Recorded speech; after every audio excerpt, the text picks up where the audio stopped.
Well, welcome back. In this session, we're going to look at the topic of ventilation, which is the process of getting the gas, the inspired gas, from the air to the alveoli so that gas exchange can occur. But before we do that, I thought it would be interesting to take a brief bird's eye view of the topics that we're going to look at in the subsequent sessions. And to do that, we'll start with this nice basic model, which shows the airways of the lung here, the alveolar gas compartment, the blood gas barrier, and the capillary blood on the other side. And what we're going to be looking at this morning is ventilation, which is the movement of gas to the alveoli. This will be followed by the topic of diffusion across the blood gas barrier, as shown here. Then we're going to look at blood flow, which is the process of moving the oxygenated blood out of the lung and allowing the CO2-laden blood to come in. Then we're going to look at gas exchange, which has to do with the matching of ventilation and blood flow. We're going to follow that with a look at blood gas transport as the oxygen is carried to the periphery of the body. And blood gas transport also deals with CO2, which has important effects on acid-base balance, so we're going to deal with that topic.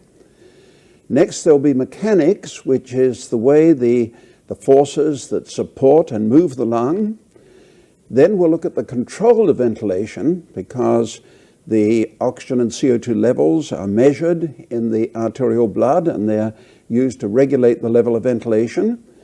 Next, we'll look at defense systems, because the lung is always exposed to pollutants which are inspired, and we need to look at the way in which the lung keeps itself clean. And then we're going to look at the lung under stress, several stresses, one of which is exercise. And this is Dr. Roger Bannister breaking the first 4-minute mile barrier. And finally, we're going to look at the lung at the limit. And here we have Dr. Chris Pizzo taking alveolar gas samples on the summit of Mount Everest. So now let's turn to ventilation. And we've seen this beautiful cast of lung airways before. Very elegant, as you can see, but desperately complicated. And as we said before, how can we possibly understand what's happening in such a complicated system of airways? But fortunately, a Swiss anatomist, Dr. Weibel, sat down, as we mentioned before, one day and counted the airways in the lung and measured their sizes and so on. And he came up with an idealized model of the airways, which is to some extent an oversimplification, but nevertheless is a tremendously useful way of looking at the airways of the lung. And what he said was that there is, first of all, a conducting zone here, starting at the trachea and going all the way down to the terminal bronchioles, which are the last airways that don't contain alveoli. So all this is the dead space, the anatomic dead space, a volume about 150 mils.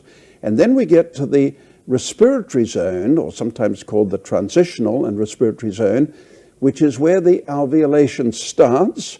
The respiratory bronchioles have a few alveoli, and then more and more occur until we get down to the alveolar sacs and the alveoli. And this is by far the largest volume of the lung, and of course is the volume concerned with gas exchange.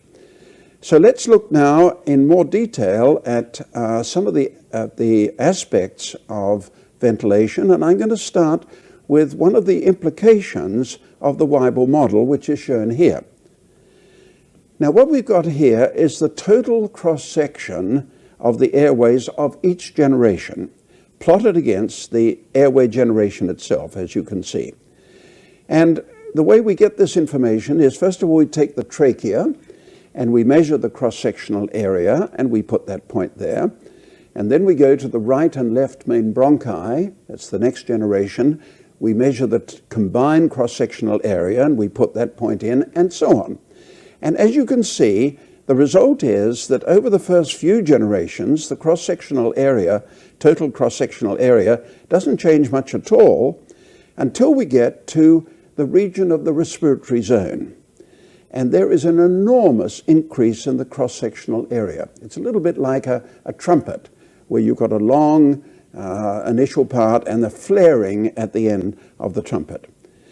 And this has very important implications for ventilation, for gas flow. It turns out that because of this enormous increase in cross-sectional area, the forward velocity of the gas, because of convection, becomes very small in this region of the lung. Now, what do I mean?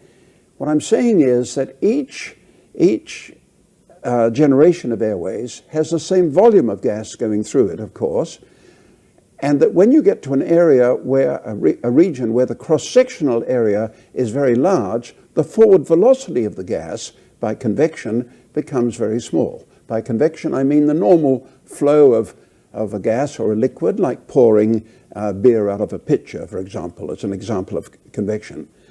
So what happens when we get to this respiratory zone and the forward velocity of the gas through convection becomes extremely low? It turns out that another mechanism of gas transfer takes over, and this is diffusion. Diffusion in the gas phase is responsible for most of the movement of the gas in the respiratory zone. Diffusion means the random movement of molecules being bombarded by other molecules around them, and this is the way the gas moves from the predominant way in which it moves from the terminal bronchioles to the peripheral alveoli.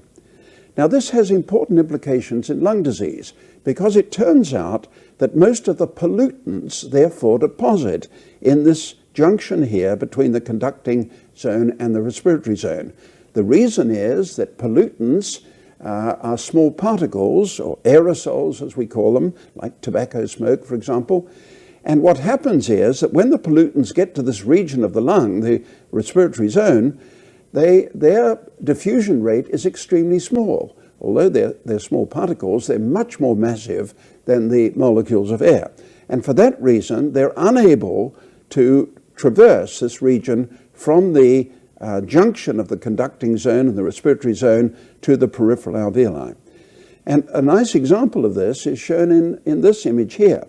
Here we have the deposit of dust in a coal miner's lung. So a lung looked at autopsy, and you may not be able to recognize what's happening here. What we've got is a terminal bronchiole coming in.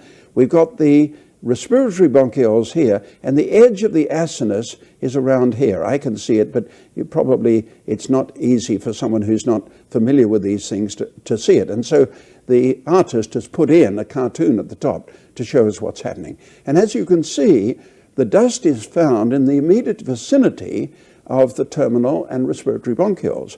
The peripheral alveoli are completely spared of dust. And the reason for this, as I said before, is that the dust of the coal dust is sufficiently massive that it can't diffuse peripherally here, and so it deposits in this region. And that's very important because we believe that in bronchitis, inflammation of the airways, the first changes take place in these small airways here, and this is because of the deposition of the pollutants. Incidentally, I should just mention here as a caution that the fact that we find the dust here doesn't mean that it hasn't been transported to some extent from elsewhere, but nevertheless, we know this is the region where the dust is deposited. Well, now let's look at some of the volumes and flows in the lung. And again, we're going to start with our simple model with the conducting airways here, the alveolar gas, the blood-gas barrier, and the capillary here. And here we've added the ventilation and the blood flow, the ventilation coming in here and the blood flow coming in here. And as I mentioned earlier on, I like to think of the lung as a symmetrical structure with ventilation on one side of the blood-gas barrier and blood flow on the other. And here are some typical volumes of the lung. First of all, we've got the tidal volume. That's the volume of each breath. And that is approximately 500 ml. Now, of course, there's a good deal of variation around this, but that's a good ballpark figure, 500 ml for the tidal volume. But of course, not all of that tidal volume gets into the alveolar gas compartment. Some of it remains behind in the anatomic dead space. In fact, 150 ml does. But the volume of the alveolar gas, of course, is enormous. In this example, which another ballpark figure, about 3,000 mils, about 3 liters. So, as you might expect, the largest volume of gas in the lung is in the gas exchanging region. Now, when we go across the blood-gas barrier, we're in for a surprise because the volume of blood in the pulmonary capillaries is only about 70 ml. So there's a big disparity between the volume of gas in the lung undergoing gas exchange at any instant and the volume of blood. And that shouldn't actually surprise us all that much, because you remember when we saw a cross-section of alveoli with their capillaries, what we saw was mostly gas. Here's the alveolar gas, here's the blood, and obviously the volume of the blood is very much less than the volume of the gas. And this has to do, incidentally, with the fact that diffusion rates in the gas phase are much faster than diffusion rates in the liquid phase here. Now, when we come to look at the volumes per unit time, or the ventilations, we see that the figures on the right here. Now, let's assume that the frequency of breathing is, say, 15 breaths per minute. Again, of course, another ballpark figure, but it's approximately the correct value. So if the tidal volume is 500 ml, the frequency is 15 breaths per minute, that means the total ventilation in this particular example is 7,500 mils per minute. But of course, not all of that gas gets to the gas exchanging regions of the lung. Some of it is left behind in the dead space.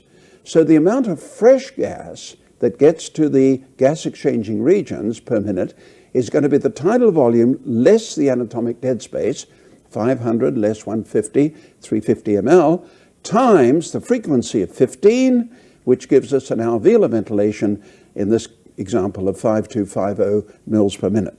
This is by far the most important number on this scheme here, because the alveolar ventilation is critically important.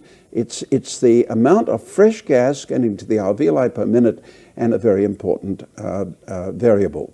Now, what about the amount of blood getting to the blood-gas barrier every minute? Well, of course, that's the cardiac output. The whole of the output of the right heart goes through the pulmonary artery to the pulmonary capillaries. And the cardiac output is of the order of 5,000 mils per minute, 5 or 6 liters a minute, something like this. So now we see an interesting thing. In spite of the disparity between the volumes of the alveolar gas and the capillary blood at any instant in time, the volumes reaching the blood-gas barrier per minute on the gas side and the blood side are approximately the same. In other words, the ratio of alveolar ventilation to pulmonary blood flow is about 1. And we're going to hear much more about the ventilation-perfusion ratio in due course. Okay, now let's talk a little bit about measuring the lung volumes with a spirometer, which is frequently done in the pulmonary function laboratory. A spirometer is simply an upturned bell, shown here, usually made of light metal, like aluminum, for example. It's immersed in water, as you can see, and there's a tube that connects the interior of the spirometer to the subject. As the subject breathes out, the spirometer goes up, the pen goes down. As the subject breathes in, the spirometer bell comes down, and the pen goes up. So here we have somebody breathing normally here. This is normal breathing, and these are the tidal volumes. There's the tidal volume here. And as we saw before, it's around about half a liter. And then at this point, the subject is asked to take a full inspiration, go up as far as he can, increase the volume in the lung as far as he can, and the volume in the lung then is what's called the total lung capacity, as you can see. And then at this point, the subject is asked to breathe out as far as he can. And he breathes out all the way down to what we call the residual volume. In other words, he's not able to expel all the gas from his lung. There's always some left in the lung, even after a maximal expiration, and this is called the residual volume. And you could also see that the volume at the end of a normal expiration here is, of course, larger than the residual volume and is called the functional residual capacity. Okay? The volume that the subject breathes out with this maneuver from total inspiration to total expiration is called the vital capacity. So it's clear that we can measure several volumes with a spirometer. We can measure the tidal volume, for example, and we can measure the vital capacity, but we can't measure the residual volume, the functional residual capacity or the total lung capacity, because we can't measure the volume of gas in the lung at the end of a full expiration. Now, just for a little light relief, I want to show you a picture of John Hutchinson, who developed the spirometer in about 1850, something like this. And this is a picture from his original paper. And you can see this well-dressed gentleman breathing into a spirometer. And wouldn't it be nice if all of us dressed as nicely as John Hutchinson did? So going back then to the spirometer measurements, how are we going to measure these other volumes? We can't measure them with a spirometer. How are we going to measure the functional residual capacity? Because often we want to know that. And one way of doing that is what we call helium dilution. To do this, we take a spirometer and we put a relatively small concentration, say 5%, something like that, of helium in it. Now, why helium? Because helium is a very insoluble gas, so that when the subject breathes helium, almost none of it, essentially none of it, is taken up by the blood.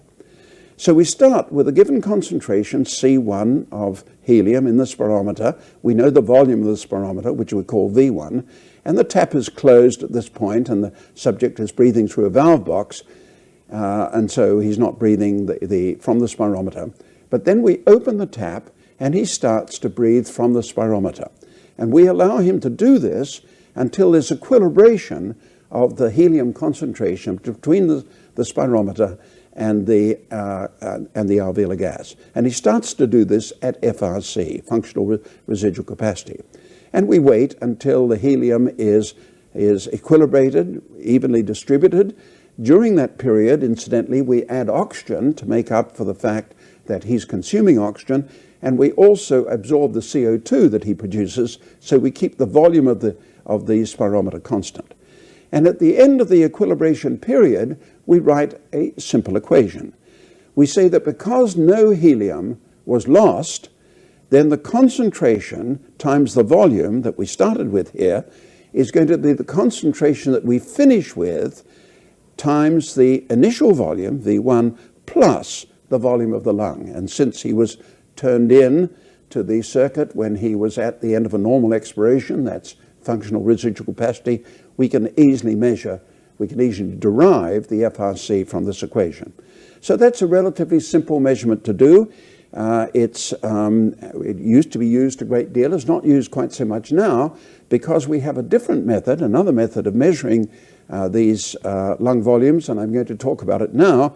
It's more complicated, at least to explain, but it's actually simpler for the subject to do. And that is the technique using a body box, or to give it a fancy name, the plethysmograph. The body box is simply a box, an airtight box, rather like an old telephone booth. And the subject sits inside that, and we measure the pressure inside the box with a sensitive manometer. Now, we're showing it here with a water manometer, but we don't use that. We use an electronic manometer because that gives us we need that kind of accuracy, sensitivity. And so what happens is as follows. The subject has his airway occluded. We turn a tap in the airway, and he tries to inspire against a closed airway. Now, of course, he can't get a lot of gas into his lung, but he can get some by rarefying the gas, and so there's a small increase in volume of the lung. As a result of this small increase in volume, the volume of gas in the box decreases, and therefore its pressure increases. Now, here we're using Boyle's law. I don't know how many of you remember Robert Boyle from about 1650, but Robert Boyle said that if you've got a volume of gas, pressure times volume is a constant at constant temperature. That's Boyle's law, and that's what we're using here. And so what we say for the box in this initial measurement, when the subject makes an inspiratory effort, is the initial pressure and volume, P1 V1, is equal to P2, which is the pressure after he made the inspiratory maneuver, times V1 minus delta V, the original volume, which has been reduced by the volume that the lung changed, delta V. And from that, we, of course, can derive delta V. Now we apply Boyle's law to the gas in the lung, and we measure the pressure in the airway when the subject makes this attempted inspiration against a closed airway. And we start with a pressure P3, and he's at FRC when he makes this attempted inspiration. After he's made the inspiration, attempted inspiration, we've got a pressure P4, and now the volume is the FRC plus delta V. Well, we know delta V from the original set of measurements, so we plug delta V into here. It's the only unknown, so we can calculate the FRC. Now that's a little bit complicated, and I'm sure some of you will want to sit down later on and work through it yourself, because it maybe is a little bit complicated, but it's basically an application of Boyle's law to two situations. First, the air, the gas in the plethysmograph, and secondly, the gas in the lung. This, incidentally, is a method that's used very extensively, because although it looks rather complicated for us, for the subject it's very simple. The subject simply sits in the box and makes this respiratory maneuver. As a matter of fact, he doesn't just make an attempted inspiration, he pants against a closed airway, inspiration, expiration, attempted inspiration, expiration, and it's rather simple. And the device simply reads off the functional residual capacity, a very elegant device. Incidentally, it turns out sometimes that the measurements made by helium dilution and with the plethysmograph are different. Of course, in normal subjects, as you might expect, they're the same. But in some patients with lung disease, they're different. And the reason is that the plethysmograph measures the total volume of gas in the lung, whereas the helium dilution only measures the volume of gas which communicates with the mouth. And sometimes these are different in a patient with lung disease. Sometimes there are obstructed airways, and therefore the helium dilution gives a smaller volume than the plethysmograph does. So that's sometimes useful information in patients with lung disease. Okay, now let's turn to the measurement of ventilation.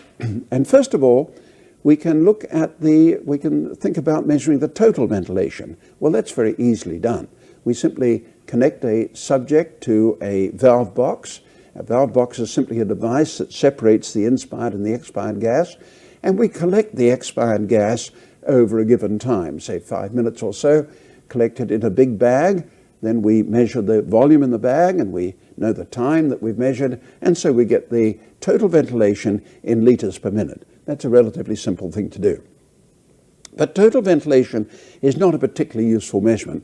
What we really need to know is the alveolar ventilation, and that is more difficult to measure. And I'm going to tell you about two methods of measuring that now. The first method is to exploit the fact that the tidal volume here is made up of two sources. You've got the dead space gas, part of the expired gas here in the tidal volume comes from the dead space, and the other part comes from the alveoli. And so we can say that the total ventilation is equal to the dead space ventilation plus the alveolar ventilation. And let's show how we can do that using symbols. And now tighten your seatbelt, because you haven't seen these symbols before, and initially they may be rather daunting, but they're not really. So what we're showing here is the way we can measure alveolar ventilation by subtracting the dead space ventilation from the total ventilation.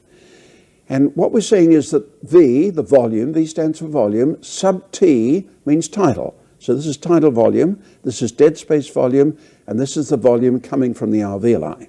And incidentally, as we go on, you'll see that in the gas phase, we also always use uppercase letters to indicate the gas phase here. We use lowercase for the blood phase, which we'll be talking about next time. So having set up this equation, the tidal volume is equal to the volume coming from the dead space plus the volume coming from the alveoli.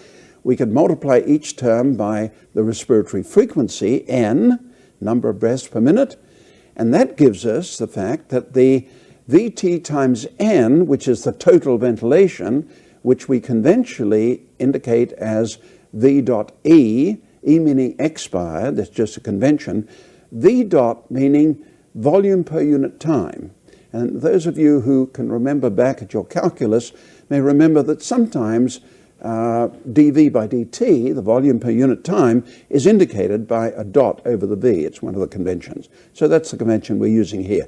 V dot E is volume per unit time. So that's the total ventilation is equal to the dead space ventilation, the ventilation of the dead space, plus the ventilation coming from the alveoli.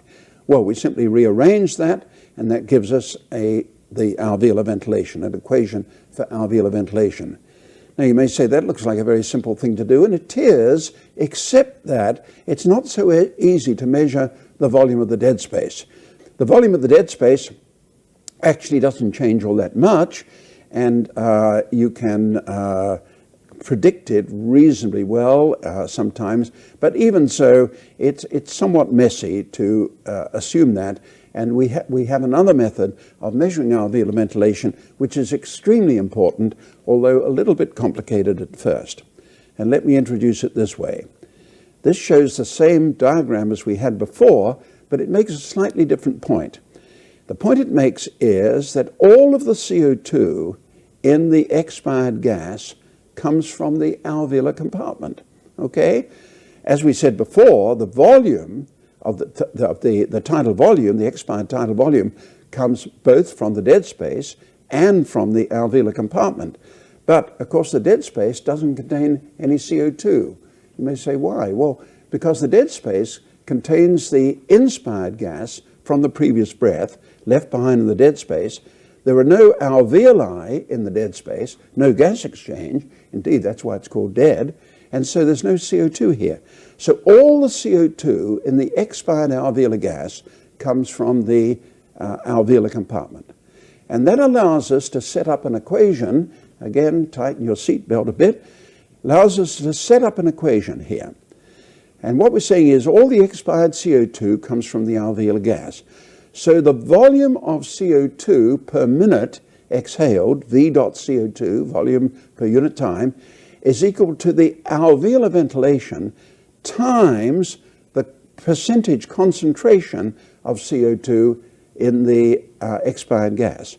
In other words, if you've got 5% CO2, only 5% of the molecules of CO2 are coming from the alveolar gas. So what you can do then is instead of using a percentage concentration of CO2, we can use what's called the fractional concentration. Now, all the percentage concentrations add up to 100, the fractional concentrations add up to 1. And so if we've got, say, 5% CO2, the fractional concentration is 5 over 100, or 0.05. So all the fractional concentrations add up to 1, percentage ones add up to 100. And therefore, we can write the equation that the CO2 produced is equal to the alveolar ventilation times the fractional concentration of CO2. Okay? Now it turns out, and here I have to go ahead a bit because we haven't covered this yet, we're going to cover it in the next lecture, the partial pressure of CO2, and you'll have to just take it from me for the moment. The partial pressure of CO2 is equal to the fractional concentration times a constant. In other words, the partial pressure is proportional to the fractional concentration. And we don't need to worry too much about this constant K. But this allows us to put in, instead of fractional concentration, we insert PCO2, or PCO2 over K for fractional concentration, and that gives us the final equation, which is called the alveolar ventilation equation. It's desperately important. We're going to be using it extensively in the following lectures. And what it says is that the alveolar ventilation is equal to the CO2 production divided by the PCO2. Now here we're showing it as the PCO2 in the alveolar gas. But it turns out that in normal subjects, the PCO2 of the arterial blood is the same as the alveolar gas. And believe it or not, it's not all that difficult to measure the PCO2 in arterial blood. It's done all the time. So this turns out to be a very important equation in the subsequent work we're going to be doing on gas exchange. You can see, for example, that if the CO2 production is normal, which it generally is, then the alveolar ventilation and the PCO2 are inversely related. In other words, if we double the alveolar ventilation, the PCO2 is halved. If we halve the alveolar ventilation, the PCO2 is doubled. And this alveolar ventilation equation, as it's called, is an extremely important equation, and we're going to be using it extensively in our later work. So let me now summarize what we've been talking about up to date. We're going to just be talking to look over the important points. First of all, we looked again at the complex geometry of the airways in the lung. We had a cast of the airways, and we despaired of being able to say much about it, but fortunately Dr. Weibel came along and he gave us a model of the airways, a bit of an oversimplification, an idealized model, but extremely valuable.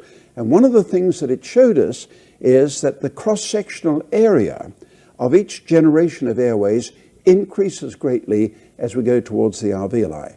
And the upshot of that is that the forward velocity of the gas becomes so low in the periphery of the lung that diffusion is the most important mode of gas transfer. That explains why pollutants are deposited in the small airways, and that's very important in understanding the pathophysiology of diseases such as chronic bronchitis. We then looked at the various volumes of the lung, and we pointed out that although the dead space, the anatomic dead space, is extremely important, it's only about 5% of the total volume of lung. We also saw that the volume of gas in the alveoli is very large, about 3 liters typically, but the volume of blood in the pulmonary capillaries at any instant is extremely small, only about 70 mils. However, in spite of the great disparity between the ventilation, between the volumes of gas in the alveoli and in the volume of blood in the capillaries, the volumes per unit time of ventilation and blood flow are about the same, because the total alveolar ventilation in the example we showed was about 5 liters a minute. That's the same as the total blood flow, which is the cardiac output, about 5 liters a minute. So the ratio of ventilation to blood flow is normally about 1, and that's a ratio that we'll be talking about a lot when we come to consider pulmonary gas exchange. We then talked about the volumes of gas and how we measure them, and we showed that we can easily measure the tidal volume and the vital capacity with a spirometer. No problem there. However, we can't measure volumes such as the functional residual capacity or the residual volume, because the subject cannot breathe out, cannot expire all the gas in the lung. There's always some left at the end of normal expiration. And so we have 2 ways of doing this. One is to use helium dilution, where the subject is connected to a spirometer that has helium in it, and he rebreathes, equilibrates the helium. Helium is essentially insoluble, and so we can calculate the volume of the lung from using that technique.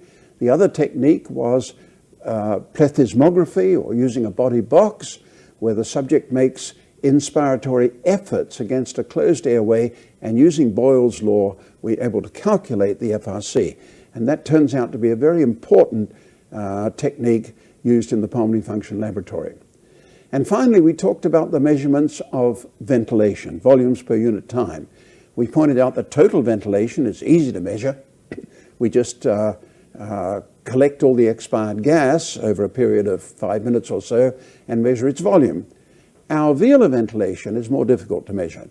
One way is to subtract dead space ventilation from total ventilation. That gives us alveolar ventilation. But the problem there is that we don't know exactly what the dead space is, and therefore this is not an ideal way. And the best way, by far, is using the expired CO2. We are using the fact that all the CO2 and the expired gas comes from the alveolar compartment. And by working through those equations, we come up with the alveolar ventilation equation, which shows us that the alveolar ventilation, for example, is equal to the CO2 production divided by the PCO2, the partial pressure of CO2. There's a constant there as well, which we needn't bother about, and that equation becomes extremely important, as we'll see later on. So that's the end of our discussion of ventilation, and I look forward to seeing you next time.